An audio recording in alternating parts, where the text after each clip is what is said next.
कुछ टाइम पहले मैंने एक स्टूडेंट के साथ वीडियो डाली थी जिसमें उसके सिलेक्शन की पूरी जर्नी थी। स्टूडेंट ने सारी चीज़ें शेयर की थी। अब उसी वीडियो पे मैंने अभी चेक किया तो कुछ दिन पहले एक कमेंट आया कि 100 में से 2 का सिलेक्शन होता है। तो आज इस चीज़ के बारे में जानेंगे कि क्या ये रियल बात है कि 100 में से सिर्फ 2 लोगों का ही सिलेक्शन होता है, या मतलब ज़्यादा लोग होते हैं लेकिन सिर्फ 5 या 10 या 20% का ही सिलेक्शन होता है। क्योंकि देखो, आप एक स्टूडेंट हो तो शायद ये चीज़ें आपको क्लियरली ना पता हो, लेकिन मैं एज अ ट्रेनर मैं काफ़ी स्टूडेंट को ट्रेन कर चुका हूँ और काफ़ी स्टूडेंट्स को ट्रेन कर भी रहा हूँ, तो मैं ये चीज़ आपको क्लियरली बता सकता हूँ, और ख़ास करके क्लिनिकल साइंस रोल के लिए। तो चलो बात कर लेते हैं कि लेट सपोज अगर 100 बच्चे क्लिनिकल साइंस की ट्रेनिंग ले रहे हैं, ठीक है, अलग अलग इंस्टीट्यूट से या खुद से सीख रहे हैं, तो उसमें से एक पर्टिकुलर टाइम स्टैंड पे, ठीक है, लेट सपोज कि आप खुद से सीखते हो या कहीं से ट्रेनिंग लेते हो, दोनों ही केसेस में कम से कम आपको 2 से 4 महीने लग जाते हैं सीखने में। तो लेट सपोज आपने 2 से 4 महीने में सीख लिया, तो हम यहाँ पे 4 महीने का एक स्पैन ले लेते हैं कि 100 लोग 4 महीने में क्लिनिकल साइंस सीख गए। अब यहाँ पे 100 लोगों में से कितने लोगों को जॉब मिलेगा, आपको क्या पता है? चलो मैं बताता हूँ। देखो, लेट सपोज 100 बच्चे सीख रहे हैं, तो 100 में से जो सेल्फ लर्नर है ना, तो जो सेल्फ लर्नर है और मोटिवेटेड है उनका तो ठीक है। लेट सपोज 100 में से एज्यूम करते 30 बच्चे या 20 बच्चे सेल्फ लर्नर है। तो जो 20 बच्चे सेल्फ लर्नर है, तो एक्चुअली क्या होता है, उनकी जर्नी शुरू तो होती है बट वो 4 महीने में खत्म ही नहीं हो पाती। जो खुद से सीखते हैं, क्योंकि उनको पता नहीं चलता, वो कभी भी शुरू करते कभी भी खत्म करते, तो पूरा कंप्लीट नहीं कर पाते, तो उनका अप्लाइंग पार्ट यानी वो अप्लाई करना शुरू ही नहीं कर पाते 4 महीने बाद। तो मैं मानता हूँ फिर भी वो 20 में से जो सेल्फ लर्नर थे उसमें से 5 बच्चों ने कंप्लीट कर लिया, एज्यूम करते एक रेशियो में से, तो ये 5 बच्चे हुए, तो समझो कि 15 बच्चे यहाँ से निकल गए। अब ट्रेनिंग इंस्टीट्यूट से लेट सपोज 80 स्टूडेंट ट्रेन हो रहे थे डिफरेंट। अब जब ट्रेनिंग इंस्टीट्यूट से स्टूडेंट ट्रेन होते हैं तो वो सारे स्टूडेंट को इमीडिएट जॉब नहीं चाहिए होता है। बहुत सारे ऐसे स्टूडेंट भी होते हैं, मैंने देखा है, जो कॉलेज में पढ़ाई कर रहे हैं, फर्स्ट ईयर या सेकेंड ईयर में या थर्ड सेम में है, और उसके साथ वो ट्रेनिंग भी ले रहे हैं ऑनलाइन, ठीक है, या ऑफलाइन। तो वो कॉलेज के साथ भी ट्रेनिंग ले रहे हैं, यानी वो जो जॉब लेंगे वो अपने कॉलेज कंप्लीट होने के बाद ही लेंगे, 1 साल बाद या 1.5 साल बाद। तो ऐसे कुछ बच्चे हो गए, लेट सपोज एज्यूम करते हैं 80 में से 20 या 30 बच्चे ऐसे हो गए। तो अभी हमने सेल्फ लर्नर में से 15 निकाले थे क्योंकि उनकी जर्नी कंप्लीट नहीं होती है, राइट। मैं एग्जैक्टली आपको रेशियो बताने वाला हूँ, ये वीडियो को ध्यान से देखना। तो 20 वो जो सेल्फ लर्नर थे वो 20 के 20 पूरा नहीं करते ट्रेनिंग कभी, सिर्फ 5 ही कंप्लीट कर पाते हैं, जो बहुत ज़्यादा डेडिकेटेड और मोटिवेटेड होते हैं।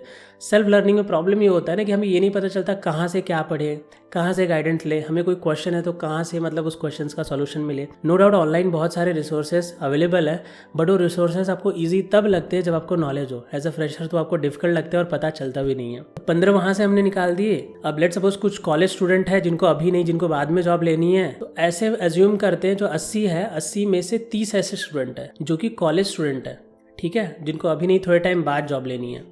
तो 30 ऐसे निकाल दिए, तो 15 + 30 कितना हुआ, 45, राइट। 45 स्टूडेंट टोटल में से निकल गए, कितने बचे, 55, राइट। अब 55 स्टूडेंट में से क्या ये जो सभी स्टूडेंट अब सीख चुके हैं, ठीक है, ये अभी के अभी जॉब ढूंढेंगे या जॉब ले लेंगे?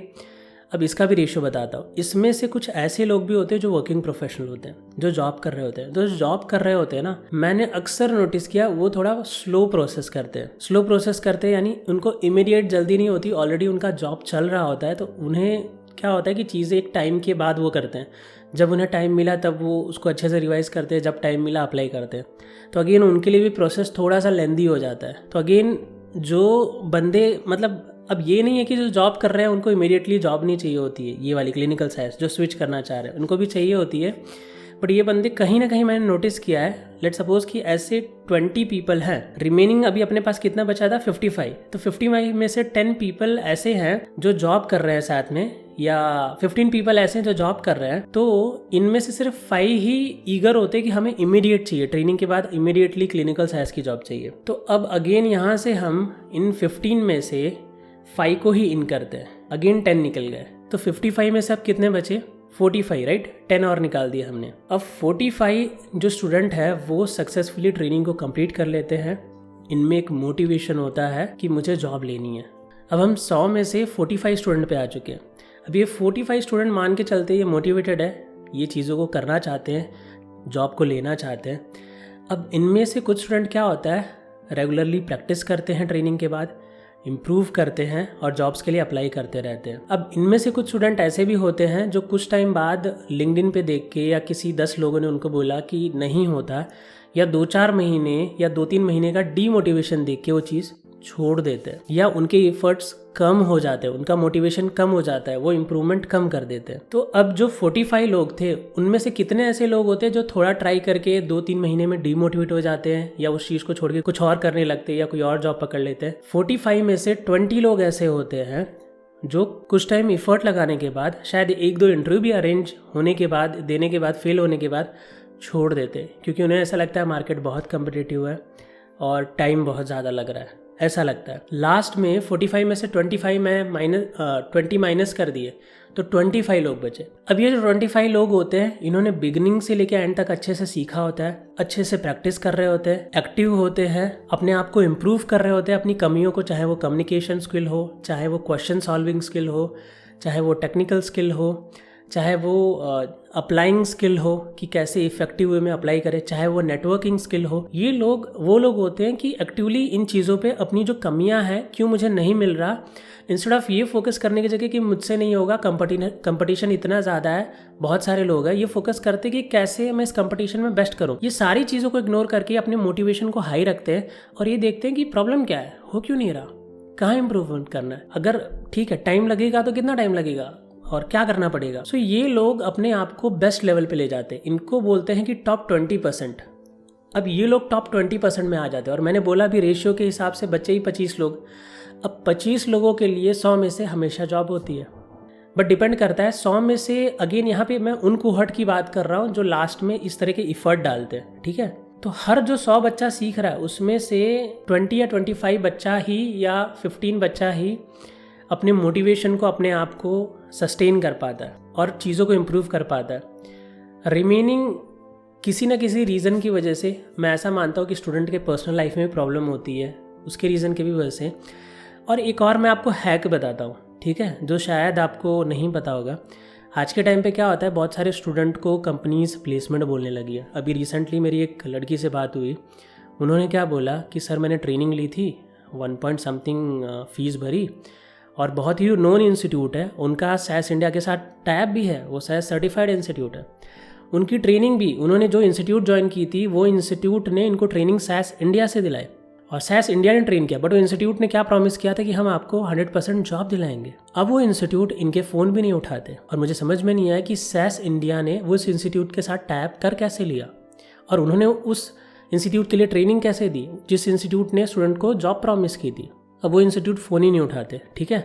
प्लेसमेंट छोड़ो, मतलब उनको गाइडेंस भी नहीं मिली और वही गाइडेंस मैंने उन्हें कॉल पे दी। अब यहाँ पे बात कर लेते होता क्या, बहुत सारे इंस्टीट्यूट बोलते हैं कि कुछ ही महीनों में या ये चीज़ें करने के बाद आप कुछ ही महीनों में या तुरंत आपका प्लेसमेंट हो जाएगा। ये गलत बात होती है। देखो मैं मान के चलता हूँ कि 3 से 4 महीने कम से कम आपको इस रोल की तैयारी करने में चले जाते हैं। अगले 3 से 4 महीने आपको अप्लाई करने होते हैं, इफेक्टिवली अप्लाई करने होते हैं। देखो आप अकेले इस रेस में नहीं हो, काफ़ी लोग होते हैं। तो काफ़ी लोग शायद इंटरव्यू फेल हो चुके होंगे, इंप्रूव कर चुके होंगे, शायद 1-2 इंटरव्यू होके बेटर हो चुके होंगे, उनकी सीवी काफ़ी जगह स्पेयर्ड हो चुकी होगी, काफ़ी जगह अप्लाई कर चुके होंगे। आप भी जब अगले 3-4 महीनों में कंटिन्यूसली अप्लाई करोगे तो आपका सीवी काफ़ी जगह फैल जाएगा। आप में जो कमियां थी टाइम के साथ आप उसे इम्प्रूव कर लोगे, चाहे वो कम्युनिकेशन हो, अप्लाइंग पार्ट हो, नेटवर्किंग पार्ट हो, टेक्निकल पार्ट हो, सॉल्विंग क्वेश्चन पार्ट हो, जो भी पार्ट आप इम्प्रूव कर चुके होगे तो आपके चांसेस अगले 4 महीने में बढ़ जाते हैं। तो सीधा सा कॉन्सेप्ट है, ट्रेनिंग के 3-4 महीने और जॉब अप्लाइंग के 4 महीने, ठीक है।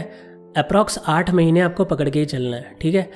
अगर आपको ऐसा लगता है कि ये जर्नी मुझे स्मूथ रखनी है तो सबसे सिंपल सा फंडा मैं आपको बोलूँ, 4 महीने बाद जैसे ही आपकी ट्रेनिंग पूरी होती है, कोई भी XYZ जॉब ले लो आपके एजुकेशन के बेस पे। आपने B फार्मेसी किया है, लाइफ साइंस किया है, अगले 4 महीने वेट करने की जगह अब आपने कोई भी एक PV में, मेडिकल राइटर में कोई भी एक जॉब ले ली। अब क्योंकि आपने ट्रेनिंग ऑलरेडी क्लिनिकल साइंस की ले ली है, ठीक है, उसके बाद आप क्या करो, अप्लाई और रिवीजन के लिए बहुत टाइम नहीं चाहिए, तो आप अपना जॉब करो, जो भी जॉब कर रहे हो या जो भी जॉब मिली है, 1 घंटा रेगुलरली अप्लाई करना है या नेटवर्किंग करना है लिंक्डइन पे, डिफरेंट प्लेटफॉर्म्स पे और कंपनीज पे रेगुलरली अप्लाई करना है। 1 घंटा रेगुलरली इस चीज़ के लिए यूटिलाइज करना है और अगला 1 घंटा या 1.5 घंटा आपको practice, revision, question solving, improvement, इन चीज़ों पे इन्वेस्ट करना है, 1 घंटा नेटवर्किंग एंड अप्लाइंग पार्ट के लिए यूटिलाइज करना है। ऐसा करने से आपकी जर्नी स्मूथ रहेगी। देखो वर्स्ट केस में आपको एक जॉब तो करनी थी, वो जॉब आप कर ही रहे हो, आपने इस चीज़ की ट्रेनिंग ले ली है, आप जॉब के लिए अप्लाई कर रहे हो, जैसे आपको इंटरव्यू मिलता है, जैसे इंटरव्यू क्रैक होता है, आप स्विच कर लो इस जॉब पे। ये एक स्मूथ प्रोसेस है, हैक है, विदाउट अपने आप को फ्रस्ट्रेट करते हुए। लेकिन लेट सपोज आपको एक जॉब मिली जो कि बहुत ज़्यादा फ्रस्ट्रेटिंग है, आपको बिल्कुल ही टाइम नहीं मिल रहा, फिर ही उस केस में मैं सजेस्ट करूंगा कि आप फुल टाइम दो। बाकी मुझे ऐसा लगता है ट्रेनिंग के बाद आपको पूरे दिन की ज़रूरत नहीं है। आपने ट्रेनिंग ले ली अच्छे से, उसके बाद मात्र आपको 2.5 से 3 घंटे की ज़रूरत है। 1.5 घंटा प्रैक्टिस करने के लिए, 1 घंटा अप्लाई करने के लिए। तो अगर वो जॉब के साथ कर सकते हो तो जॉब के साथ करो। तो ऐसा करने से आपका प्रोसेस स्मूथ हो जाता है। आपको ऐसा नहीं लगता कि मैं 8-9 महीने से या 1 साल से इस जॉब का वेट कर रहा हूँ, और जैसे ही आपको ये जॉब मिलती है 8 महीने में, 9 महीने में हम इस पे स्विच कर जाते हो। इसमें सैलरीज, वर्क लाइफ बैलेंस और सारी चीज़ें बेटर होती हैं, तो आपको जो चाहिए होता है वो मिल जाता है। ये एक हैक है, ये एक नॉर्मल प्रोसेस है जिससे आपका फ्रस्ट्रेशन लेवल और प्रेशर लेवल कम हो सकता है।